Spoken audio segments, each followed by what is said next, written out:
पाठशाला गाइस, आज हम लेकर आए हैं हमारा विजन की हमारी मंथली मैगजीन है दिसंबर 2025 की, जिसमें आज हम साइंस एंड टेक को कवर करेंगे। ठीक है, तो साइंस एंड टेक कवर हो जाएगा हमारा। उसके बाद आपका पीटी 365 का मैं कंसोलिडेटेड ना एक ही वीडियो में हम आईआर कवर कर देंगे। ठीक है, आईआर भी आया हुआ है, कल्चर को भी हम एक में कवर करेंगे, तो किसी भी चीज़ के लिए परेशान ना होइए। साइंस एंड टेक को सबसे पहले समझते हैं, साइंस एंड टेक की क्या क्या इंपॉर्टेंट न्यूज़ रही।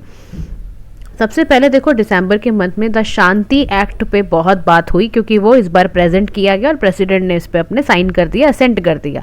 क्या है शांति? कोई पीस से रिलेटेड है? नहीं, बिल्कुल नहीं। शांति का यहाँ पर मतलब है सस्टेनेबल हार्नेसिंग। हाँ, मतलब अगर आप उसको ये कह सकते हो कि न्यूक्लियर एनर्जी को एडवांस भी करना है, सस्टेनेबल तरीके से हार्नेस भी करना है, तो आप कह सकते हो पीसफुल वर्ल्ड भी बनेगा इससे, है ना। एक सही ढंग से न्यूक्लियर एनर्जी का इस्तेमाल हो और ट्रांसफॉर्म करने की बात यहाँ पर बात कर रहा है। देखो, इसको ना यू क्यों बनाया जा रहा है, ये एक्ट क्यों आया? हम ना एक यूनिफाइड लीगल फ्रेमवर्क चाहते थे। जितने भी अभी एग्जिस्टिंग लॉज थे, हम चाहते थे एक सिंगल लॉ बन जाए, ताकि ना रेगुलेटरी या इन्वेस्टर को भी कॉन्फिडेंस रहे। इसीलिए हम अब एक ही लॉज में सारी इन्फॉर्मेशन, सारा कॉम्प्रिहेंसिव तरीके से उसको, ताकि सभी को आराम से इजीली समझ में आ जाए, इसीलिए उसको लेकर आए हैं। तो इसने रिपील कर दिया है एटॉमिक एनर्जी एक्ट को, सिविल लिबर्टी वाला जो लाइबिलिटी वाला एक्ट था सभी को रिपील करके अब एक नया एक्ट बन गया है। इसी के अंदर डाला गया है शांति एक्ट। ठीक है, शांति का फुल फॉर्म याद रखना, sustainable harnessing and advancement of nuclear energy for transforming India. ठीक है, अब इसके फीचर्स की तरफ चलते हैं। इस एक्ट के फीचर क्या हैं? पहला फीचर है प्राइवेट सेक्टर का पार्टिसिपेशन, यानी ये प्राइवेट कंपनीज को परमिट करता है, जॉइंट वेंचर्स को ये एक तरह से परमिट करता है, परमिशन देता है कि आप जाके सेंट्रल गवर्नमेंट से परमिशन लीजिए और फिर इंडिया के न्यूक्लियर सेक्टर में आकर काम करिए। इसी को बोलते हैं प्राइवेट सेक्टर का पार्टिसिपेशन। अब ये प्राइवेट सेक्टर कहाँ कहाँ पे न्यूक्लियर एनर्जी में काम कर पाएगा? तो प्लांट को ऑपरेट करना हो, पावर जनरेट करानी हो, इक्विपमेंट मैन्युफैक्चरिंग करनी हो, फैब्रिकेशन करना हो, रिफाइन करना हो यूरेनियम को, उसमें ये लोग काम करेंगे, प्रोडक्शन यूज करना हो। इन एडिशन जो भी एक्टिविटीज में रेडिएशन एक्सपोजर है, उसके लिए प्रायर सेफ्टी लेना पड़ेगा रेगुलेटरी अथॉरिटी से। इसके अलावा ये वाले ऑपरेशंस में अगर सेंट्रल गवर्नमेंट ने आपको परमिट कर दिया है, तो प्राइवेट पर्सन भी न्यूक्लियर फ्यूल्स वगैरह में, मैन्युफैक्चरिंग इक्विपमेंट वगैरह में काम कर सकता है। समझ गए? सेकंड है, कौन कौन सी एक्टिविटीज सेंट्रल गवर्नमेंट के परव्यू में एक्सक्लूसिव है, यानी कुछ ऐसी सर्टेन चीज़ें होती हैं जो बहुत सेंसिटिव है, न्यूक्लियर फ्यूल साइकिल एक्टिविटीज़। इसको सेंट्रल गवर्नमेंट ने सिर्फ कहा गया है होली ओन्ड इंस्टीट्यूशंस, जो सेंट्रल गवर्नमेंट यानी पब्लिक सेक्टर ही कर सकता है। जैसे रेडियो एक्टिविटीज़ को, सब्सटेंस को इनरिच करना, फ्यूल पे कितना स्पेंड करना है, वो सब काम आज भी सरकार ही करेगी, मतलब वो पब्लिक सेक्टर ही करेगा। तीसरा काम है कि ग्रांट किया गया स्टैट्यूटरी स्टेटस किसको? एटॉमिक एनर्जी रेगुलेटरी बोर्ड को। ये बनाया गया था 1983 में, तो इसने पार्लियामेंट को ये आंसरेबल होता है, सोली एग्जीक्यूटिव पे नहीं होता है, रिस्पॉन्सिबल है न्यूक्लियर सेफ्टी, रेडिएशन प्रोटेक्शन और इमरजेंसी वगैरह का काम ये करता है। नेक्स्ट एक न्यू सिविल लाइबिलिटी फ्रेमवर्क बनाया गया है। इसके अंदर क्या है? चौथी चीज में, यानी में क्लियर ग्रेडेड लाइबिलिटी सिस्टम को इंट्रोड्यूस करा गया है। इसमें कैपिंग करी गई है कि लार्ज प्लांट के लिए आप कितनी लाइबिलिटी ले सकते हो, 3000 करोड़ की, मीडियम के लिए 1500 करोड़ की, जो स्मॉल वाले होंगे, रिएक्टर्स होंगे, उसके लिए आप 100 करोड़ की लाइबिलिटी ले सकते हो। और गवर्नमेंट जो होगी bear liability beyond the cap, nuclear liability fund के साथ वो बियॉन्ड भी ले सकती है। सप्लायर की लाइबिलिटी रिमूव कर दी गई है। ठीक है, फिर नेक्स्ट चीज़ है कि रेगुलेशन लगाई गई है नॉन पावर एप्लीकेशंस पे, यानी कि जो यूज़ होगा न्यूक्लियर या रेडिएशन टेक्नोलॉजी का हेल्थ केयर, एग्रीकल्चर वगैरह पर, वो भी रेगुलेटरी फ्रेमवर्क का हिस्सा होगा। रेगुलेट सारा उसको किया जाएगा कि कैसे न्यूक्लियर सेफ्टी के साथ काम हो रहा है, हेल्थ केयर में रेडिएशन जा रही हैं, एग्रीकल्चर में, इंडस्ट्री में, सब जगह। ठीक है, फिर नेक्स्ट चीज़ है लाइसेंसिंग एंड सेफ्टी ओवरसाइट। यहाँ पे एक स्ट्रक्चर्ड सिस्टम बनाया गया है, ग्रांट करना, सस्पेंडिंग करना और कैंसिलिंग करना लाइसेंसेस को। ठीक है ना, एग्जेम्प्ट करना लाइसेंसेस को, लिमिटेड एक्टिविटीज जैसे रिसर्च, डेवलपमेंट एंड ऑल है। नेक्स्ट है सेंट्रल गवर्नमेंट का एक्विजिशन राइट्स, है ना, जैसे कि वेस्ट एक्सक्लूसिव एक्विजिशन राइट्स है सेंट्रल गवर्नमेंट के, वो वाले। फिर नेक्स्ट है डिस्प्यूट रिड्रेस करने का, उसके लिए atomic energy redressal advisory council को इस्टेब्लिश करा गया है। ठीक है, इसके अलावा न्यूक्लियर डैमेज क्लेम कमीशन बनाया गया, डेडिकेटेड कमीशन है ये इस पे काम करेगा। एक टेरिटोरियल स्कोप है कंपनसेशन का, वो काम करेगा। अपीलेट ट्राइब्यूनल्स हैं जो इलेक्ट्रिसिटी एक्ट 2003 के अंदर हैं, वो भी काम करेगा। अब ये कह रहा है कि यहाँ पर ना आपके अंदर एक सवाल उठना चाहिए कि हम प्राइवेट सेक्टर्स को या प्राइवेट एंटिटीज़ को हम न्यूक्लियर सेक्टर में क्यों ओपन कर रहे हैं। आज इसका जवाब आपको मिलने वाला है। उससे पहले करंटली याद रखना भारत में कहाँ कहाँ पे न्यूक्लियर पावर लगे हुए हैं, पावर प्लांट लगे हुए हैं। रावत भाटा, ठीक है, राजस्थान में है आपका। काकरापारा गुजरात में है। तारापुर आपका गुजरात महाराष्ट्र के बॉर्डर पे है। कैगा आपका कर्नाटका में है। कुड्डनकुलम आपका तमिलनाडु। कलपक्कम आपका केरला। नरोरा उत्तर प्रदेश में। तो यानी कि आपको याद रखने हैं ये जितने भी ये न्यूक्लियर रिएक्टर्स हैं, इनके बारे में आपको पता होना चाहिए, क्योंकि देखो 1 2 3 4 5 6 7 न्यूक्लियर रिएक्टर्स अभी आपको देखने को मिले हैं। समझ गए? ये सातों के सातों कहाँ पर हैं, एग्जैक्ट याद रखना कहाँ कहाँ पे रहे हैं, ठीक है। अब हमने अपने सवाल पे आते हैं कि हमने प्राइवेट एंटिटीज़ को क्यों ओपन किया। इसका कारण था गाइस, क्योंकि ना सरकार चाह रही है कि न्यूक्लियर पावर का शेयर बढ़े, क्योंकि हमारा इसकी वजह से अभी 3% total electricity generation nuclear power से अभी हम करते हैं। प्रेजेंट कैपेसिटी हमारी 8.78 गीगावाट है, लेकिन इसको हम बढ़ाना चाहते हैं अभी। पहला कारण तो ये है कि हम इसमें इलेक्ट्रिसिटी जनरेट करने में न्यूक्लियर पावर का शेयर बढ़ाना चाहते हैं। सेकंड चीज़ है रिसोर्स का मोबिलाइजेशन, यानी प्राइवेट सेक्टर को इसलिए एक्सपेंड करा जा रहा है ताकि कैपिटल अवेलेबिलिटी हो, हम डोमेस्टिक और ग्लोबल इन्वेस्टमेंट को अट्रैक्ट कर सकें, इसलिए कर रहे हैं। तीसरी चीज़ है delay in completion of project, यानी जो प्रोटोटाइप फास्ट ब्रीडर रिएक्टर्स हैं कलपक्कम के, इसको 2010 में कमीशन किया गया था, लेकिन अभी तक इसमें क्रिटिकलिटी पे ही पहुंचाएगी। तो बहुत सारे ऐसे प्रोजेक्ट हैं जो कंप्लीट नहीं हो रहे थे। फिर प्राइवेट की वजह से आपको पता चल गया ना, हमें पैसा ज़्यादा आएगा, फंडिंग ज़्यादा आएगी, एडवांसमेंट आएगी। फिर उसके बाद टेक्नोलॉजी एक्सेस का एडवांसमेंट भी प्राइवेट सेक्टर कर सकेगा, इस कारण से भी हम प्राइवेट सेक्टर को बुला रहे हैं। फिर ना क्लीन एनर्जी ट्रांजिशन है। अब अगर हमने एक कसम खाई ली है कि जब हम 100 साल के होंगे 2047 में हम चाहते हैं 100 गीगावाट जो है नेशनल टारगेट है हमारा कि न्यूक्लियर कैपेसिटी से हम कर पाएँ। और फिर हमने पंचामृत में वैसे ही बोला था कि 2070 तक 2007 तक हम क्या हो जाएंगे, नेट जीरो कार्बन इमिशन वाली कंट्री बन के दिखाएंगे। तो उसका ये लॉन्ग टर्म प्लान है, इसीलिए हमने ये प्लानिंग आज से ही शुरू कर दी है, ठीक है। अब और क्या हमने इनिशिएटिव लिए हैं न्यूक्लियर एनर्जी को प्रमोट करने के लिए, तो हमने लिया है कि न्यूक्लियर एनर्जी मिशन बना दिया हमने। जब 2025-26 का बजट आया तो अनाउंस किया गया ना इसमें कि भाई 20,000 करोड़ का इसमें डाला जाएगा ताकि डिज़ाइन डेवलपमेंट किया जा सके। टारगेट में ये भी है कि एटलीस्ट 5 इंडिजिनसली जो डिज़ाइंड SMR है उसको ऑपरेशनल कर दिया जाए। फिर इनिशिएटिव लिया गया बायवा एटॉमिक एनर्जी रिसर्च सेंटर द्वारा कि 200 जो मेगा करके आपका ये भारत स्मॉल मॉड्यूलर रिएक्टर्स है उसको बनाया जाएगा। 3 स्टेज न्यूक्लियर प्रोग्राम बनाए गए हैं। इंटरनेशनली भी हम यूएस के साथ अग्रीमेंट हमने करा हुआ है, जिसको आप 123 अग्रीमेंट बोलते हैं। वो क्या है, इंडिया यूएस का न्यूक्लियर अरेंजमेंट अग्रीमेंट है, न्यूक्लियर सिविल न्यूक्लियर अग्रीमेंट है, ठीक है। अब हम ये सारा काम क्यों कर रहे हैं, बात समझ में आई गई होगी आपको। तो हमने ना इसीलिए लीगल फ्रेमवर्क को भी मॉडर्नाइज करा है ताकि इंस्टीट्यूशंस और अच्छे से काम करें। दूसरा, अगर फाउंडेशन स्ट्रांग होगी, एफिशिएंटली काम करने वाली होगी, तो इनोवेटिव और सिक्योर सिस्टम तो अपने आप तैयार होगा। इसीलिए हमने ये वाला एक्ट, शांति एक्ट हम लेकर आए हैं, समझ गए। चलो आओ, स्मॉल मॉड्यूलर रिएक्टर्स क्या होते हैं, एडवांस रिएक्टर्स होते हैं। इसकी पावर कैपेसिटी बहुत हाई होती है, ये बहुत सारी पावर जनरेट करके देती है।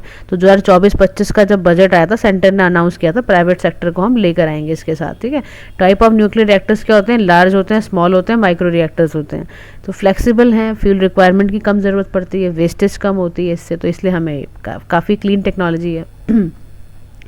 नेक्स्ट टॉपिक को देखते हैं। देखो, नाम है research and development in India, यानी हम भारत में R&D की बात कर रहे हैं। नीति आयोग ने रिपोर्ट रिलीज करी public R&D institutes in India, जिसमें बोला जा रहा है कि हमें इनोवेशन करनी है। किन किन सेक्टर्स में करनी है, multi sectoral and systemic integration करनी है हमें। तो रिपोर्ट ने एनालाइज किया पब्लिक R&D इंस्टीट्यूशन जो भारत में है वो क्या करेंगे, एक R&D इंफ्रास्ट्रक्चर डायरेक्टली, क्योंकि कंट्रीब्यूट करता है, आपको पता ही है, नेशन की सस्टेन्ड ग्रोथ में, एम्प्लॉयमेंट अपॉर्चुनिटीज़ में। तो 2019 में ना एक स्टडी की गई organisation for economic development corporation द्वारा। उन्होंने पाया कि जो 1% इंक्रीज़ हुआ है ना R&D इन्वेस्टमेंट में, उसकी वजह से GDP में काफ़ी इंक्रीज़ आया है। लॉन्ग टर्म के लिए GDP काफ़ी अच्छा काम कर रही है। कह रहा है इसका फ़ायदा क्या होता है रिसर्च एंड डेवलपमेंट का, कह रहा है इसका सबसे बड़ा फ़ायदा ये होता है ग्लोबल कॉम्पिटिटिव एडवांटेज मिलता है। कह रहा है अगर आपने रोबस्ट तरीके से रिसर्च एंड डेवलपमेंट करनी शुरू कर दी, कह रहा है देखो एक गेनिंग, आपको एक ग्लोबल कॉम्पिटिटिव एज मिल जाती है। कैसे, कह रहा है बायोकन लिमिटेड ने अफोर्डेबल बायोसिमिलर्स बनाए, ठीक है, डेवलप करें। इससे जो थेरेपी की कॉस्ट होती थी डायबिटीज़ और कैंसर की, वो कम हुई कि नहीं हुई, तो रिसर्च एंड डेवलपमेंट से ही हुई ना। फिर ये कह रहा है कि आपकी ग्लोबल नॉलेज बढ़ेगी। चंद्रयान 3 मिशन जब आप लाए, चंद्रयान 3 मिशन, तो सक्सेसफुली जब वो लैंड हो गया साउथ ल्यूनर पोल पर, तो इससे आप ही का तो ल्यूनर साइंस का एडवांसमेंट हुआ, तो रिसर्च एंड डेवलपमेंट से ही तो आ रहा है वो भी। फिर क्वालिटी ऑफ लाइफ सुधरेगी। कह रहा IIT मद्रास ने कदम क्रिएट करा, भारत का पहला वो प्रोस्थेटिक नी है, तो अफोर्डेबल है, वो खरीदना आसान है, उसको सस्ता मिलेगा कंपैरेटिवली जब आप बाहर से मंगवाते थे। फिर driving indigenous innovation, Agnikul Cosmos ने वर्ल्ड का first 3D printed semi cryogenic engine low cost में लेकर आया। कैसे लाया? Research and development. High skill job भी तभी क्रिएट होंगी जब रिसर्च एंड डेवलपमेंट होगी, तभी नई अपॉर्चुनिटीज़ मिलेंगी। अब अगर हम करंट स्टेटस देखें रिसर्च एंड डेवलपमेंट का इकोसिस्टम भारत में, तो इसका expenditure as of GDP percentage बहुत स्टेगनेंट है। हम बहुत पैसा लगाते नहीं हैं, which is significant lower than global leader जैसे USA और चाइना का है।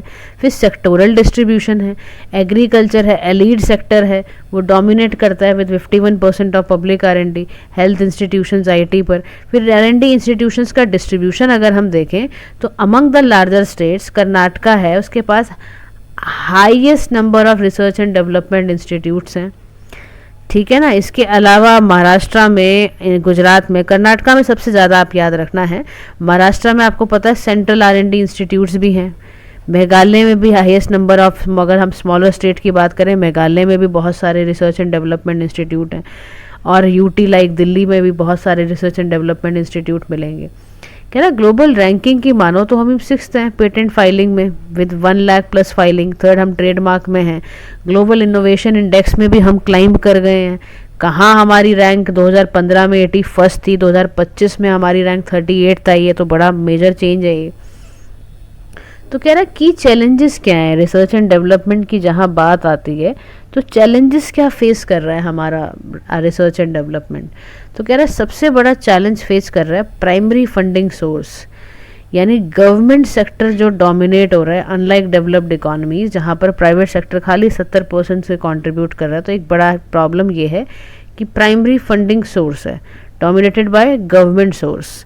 डेवलप्ड इकोनॉमीज प्राइवेट सेक्टर को कंट्रीब्यूट कितना करती हैं? 70%। तो अनलाइक डेवलप्ड इकोनॉमीज कितना कंट्रीब्यूट कर रही है और हम कितना कर रहे हैं। तो ये चैलेंज है। अभी हम बहुत ज़्यादा पैसा लगा नहीं रहे हैं, हमारे पास फंडिंग के सोर्स कम है, ये लगा लो आप। रीजनल डिस्पैरिटी है, फ्यू स्टेट्स एंड सिटीज़ हैं जिसमें कि इनोवेशंस रीजनल स्पेसिफिक रिसर्च नहीं हो रही है।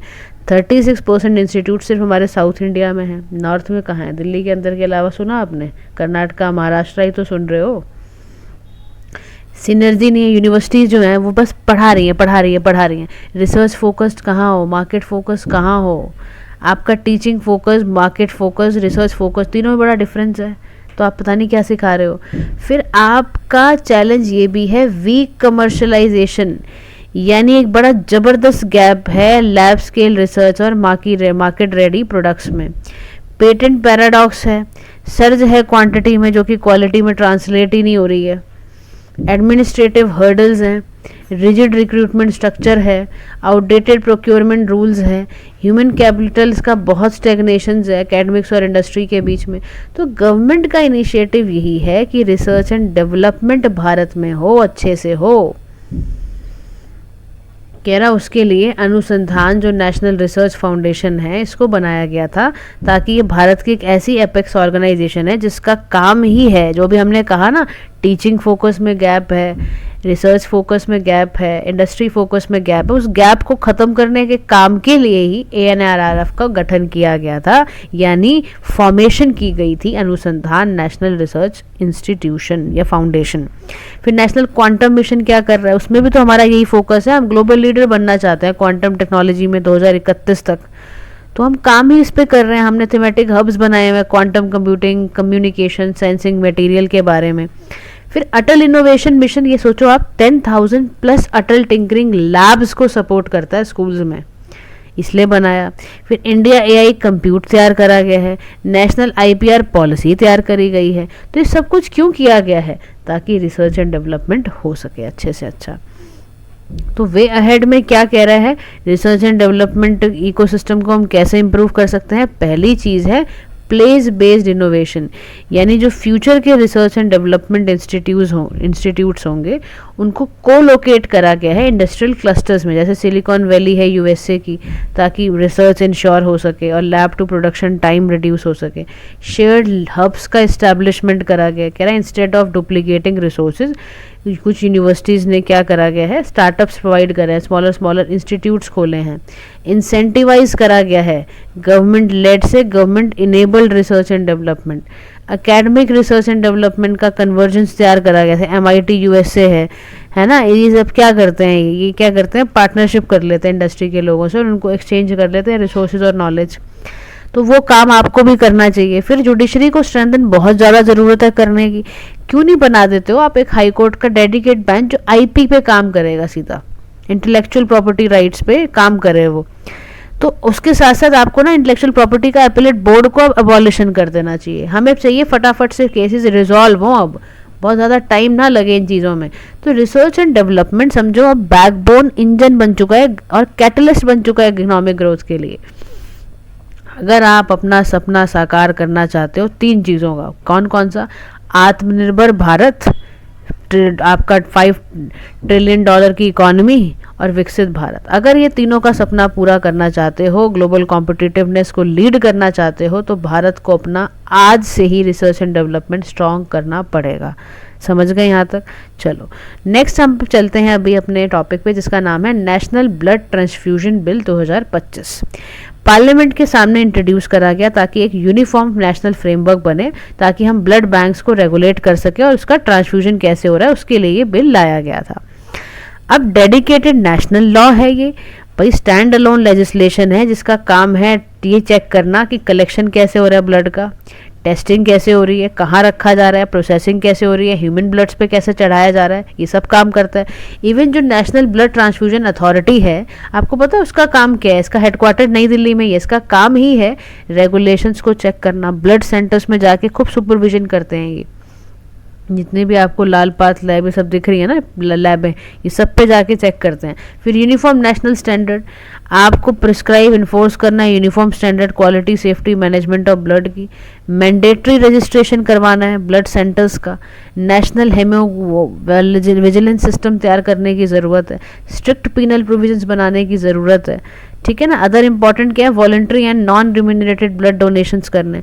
अब इस बिल की ज़रूरत क्यों पड़ी, या आप थोड़ा समझ लो ब्लड ट्रांसफ्यूजन कहाँ करना पड़ता है।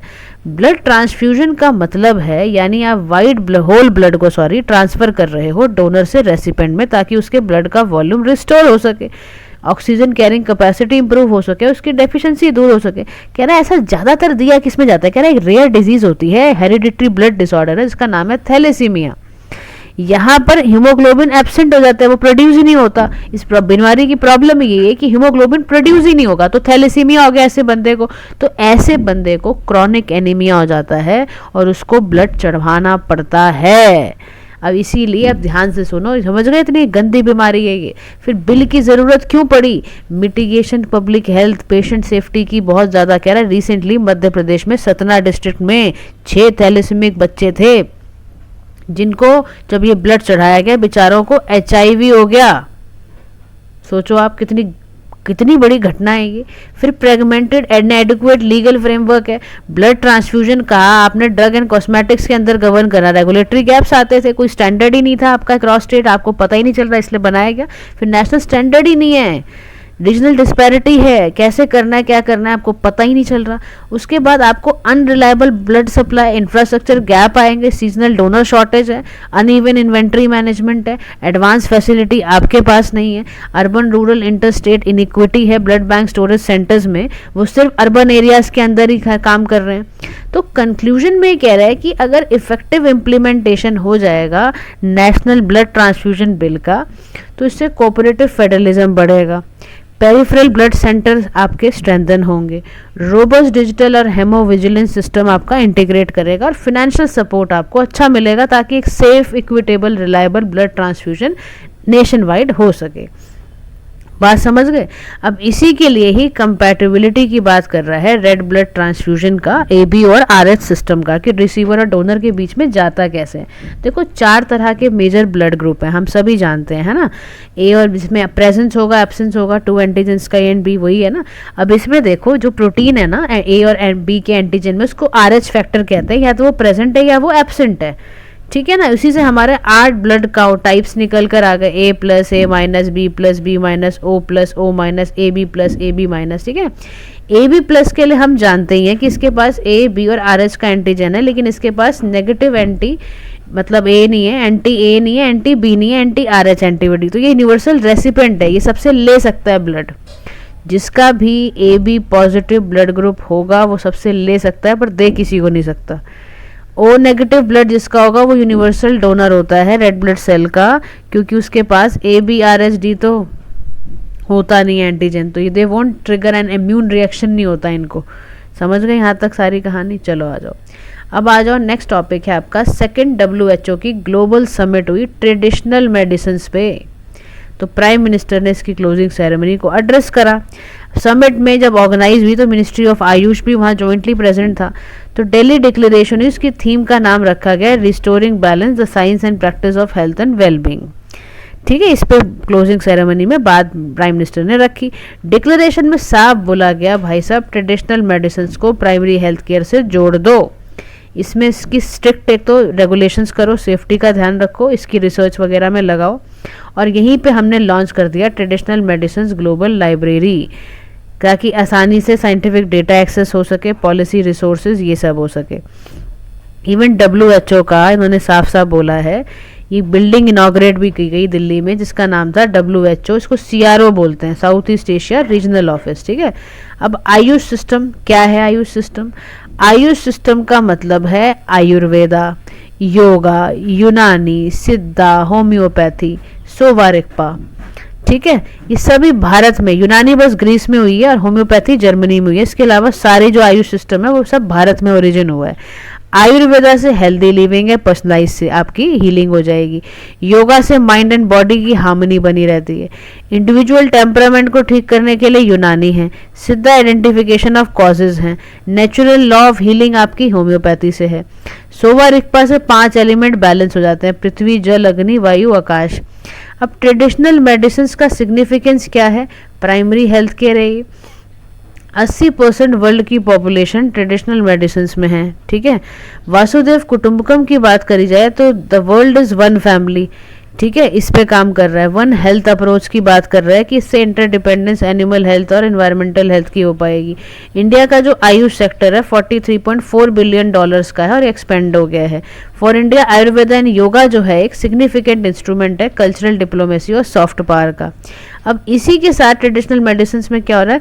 सस्टेनेबल डेवलपमेंट गोल्स को यहाँ पर ये आगे से आगे बढ़ा रहा है। SDG जो 3 है गुड हेल्थ, और SDG 15 life on land, SDG 17 partnership, ये तीनों एक्ट्स को इससे मदद मिलेगी। अब आप सोचो ट्रेडिशनल मेडिसिन आने से हमारे 3 SDG फुलफिल हो रहे हैं। SDG 3 good health, SDG 15 life on land, यानी हमें वैल्यू करना है बायोडाइवर्सिटी को, मेडिसिनल प्लांट्स को। SDG 17 से हम एंशिएंट नॉलेज को कोलैबोरेट एक्सचेंज कर रहे हैं, तो इससे पार्टनरशिप बढ़ेगी। तो कौन कौन से? 3, 15 और 17 याद रखना है। लेकिन गाइज जब भी हम ट्रेडिशनल मेडिसिन की प्रमोशंस की बात करते हैं कुछ चैलेंजेस भी निकल कर आते हैं। तो पहला चैलेंज क्या निकल कर आया? स्टैंडर्डाइजेशन गैप, यानी हमारे पास कोई भी यूनिफॉर्म ग्लोबल रेगुलेटरी फ्रेमवर्क नहीं है, क्वालिटी में वेरिएशन है। इंडिया का जो आयुर्वेदिक प्रोडक्ट है ना अश्वगंधा त्रिफला, इसके एक्टिव कंपाउंड बहुत वेरी करते हैं क्योंकि हमारे पास मैन्युफैक्चरिंग जो प्रोसेस है वो डिफरेंट है हमारा। समझ गए? अब हमारी बायोडाइवर्सिटी को थ्रेट है। अगर हम नेचुरल रिसोर्सेज को पूरा इसमें हर्बल मेडिसिन के लिए निकालना शुरू कर देंगे, इकोलॉजिकल बैलेंस बिगड़ जाएगा। कह रहा कैसे? कह रहा सर्पगंधा होता है ना, मेडिसिनल प्रॉपर्टी होती है इसके अंदर, ये इंडेंजर्ड स्पीशीज है IUCN के रेड डेटा में, आप कैसे यूज करोगे इसको? फिर साइंटिफिक वैलिडेशन की बात कर रहा है, कह रहा बहुत सारी जो रेमेडीज हैं उनमें क्लिनिकल ट्रायल डेटा अभी हुआ नहीं है। जैसे एक एकिनेसिया है, इसमें आप कॉमन कोल्ड को प्रिवेंट तो कर सकते हो लेकिन क्लिनिकल ट्रायल नहीं हुआ। तो ये हमारे पास ये प्रूफ ही नहीं है कि पक्का हो भी जाएगा इससे कोल्ड खत्म, कोई गारंटी नहीं है।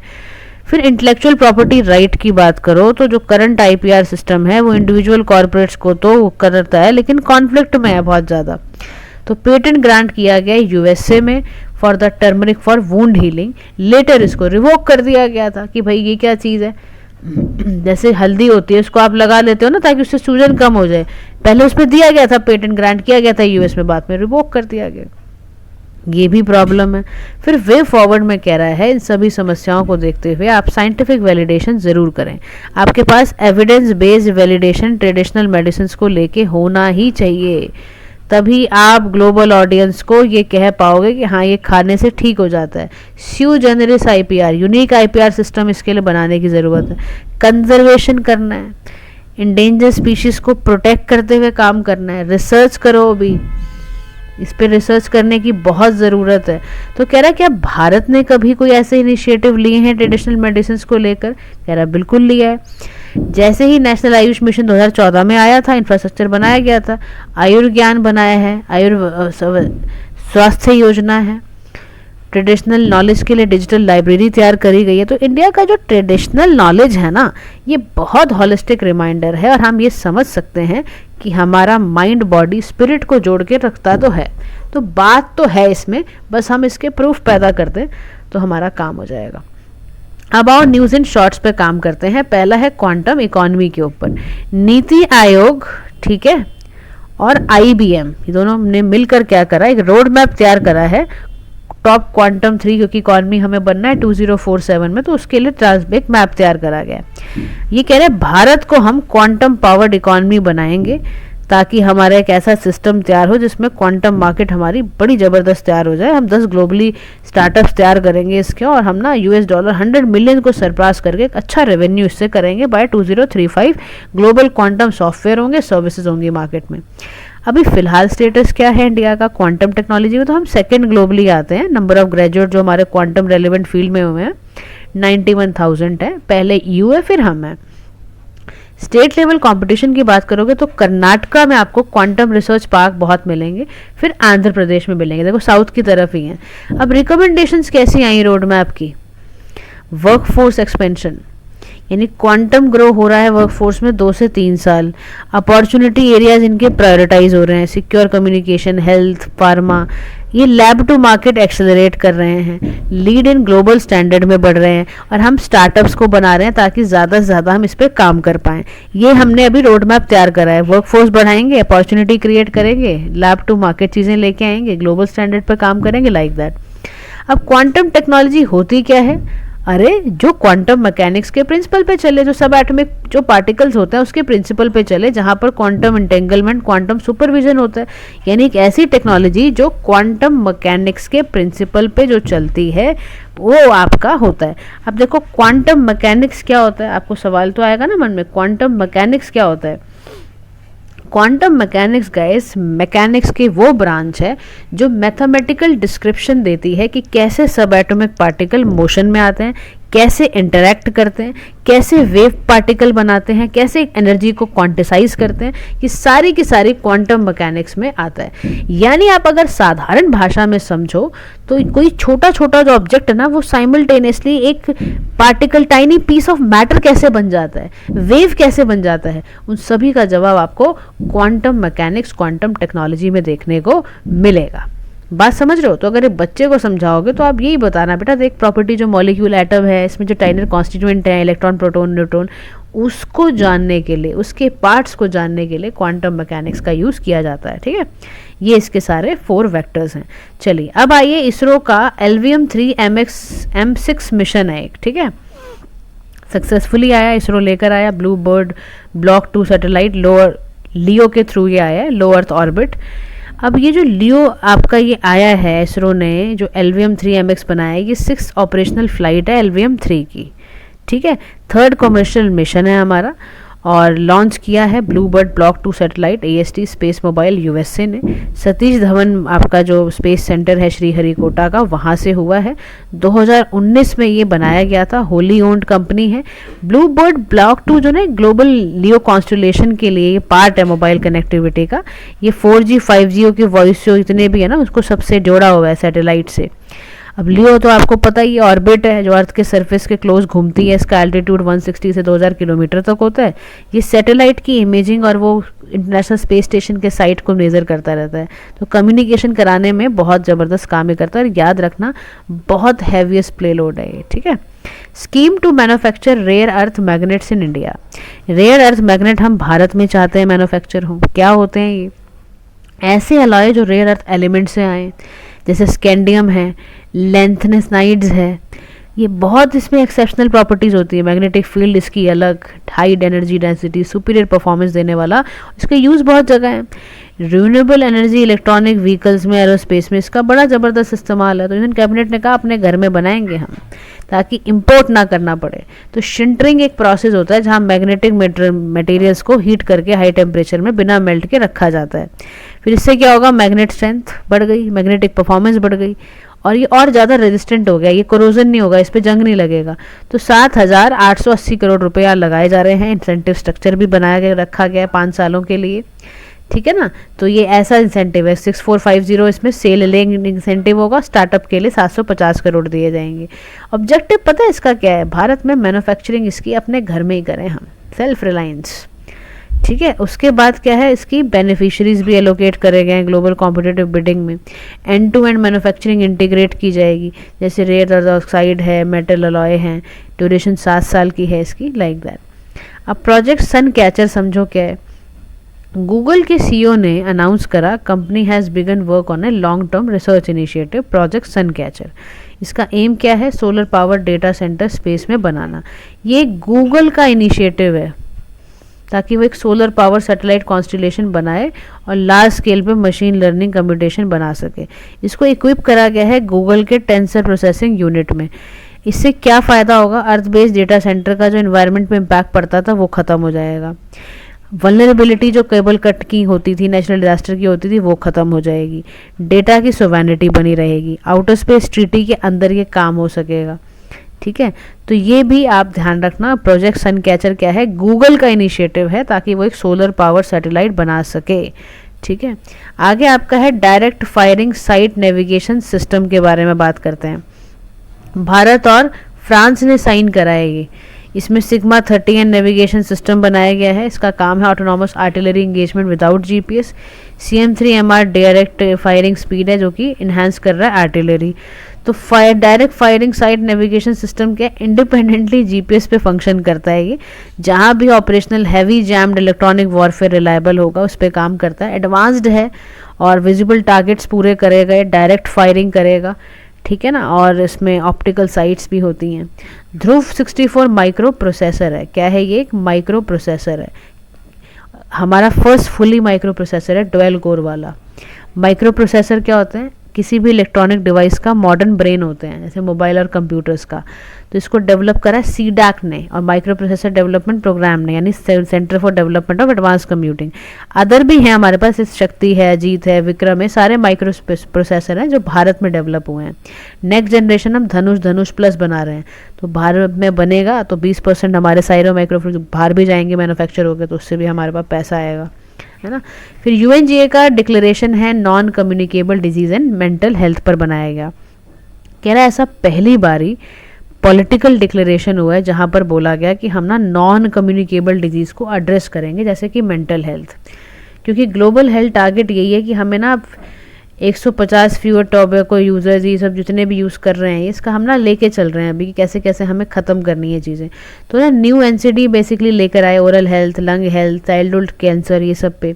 एयर पोल्यूशन को कवर करा गया है, क्लीन कुकिंग, लेड एक्सपोजर, ये सब करा गया है। डिजिटल हेल्थ रिस्क पे काम करेंगे, टोबैको, अनहेल्दी फूड, ट्रांसफैट्स पे काम करेंगे। इस पर सिविल सोसाइटी, यंग पर्सन सबको बुलाएंगे और अकाउंटेबिलिटी होगी यूनाइटेड नेशन सिक्योरिटी काउंसिल की।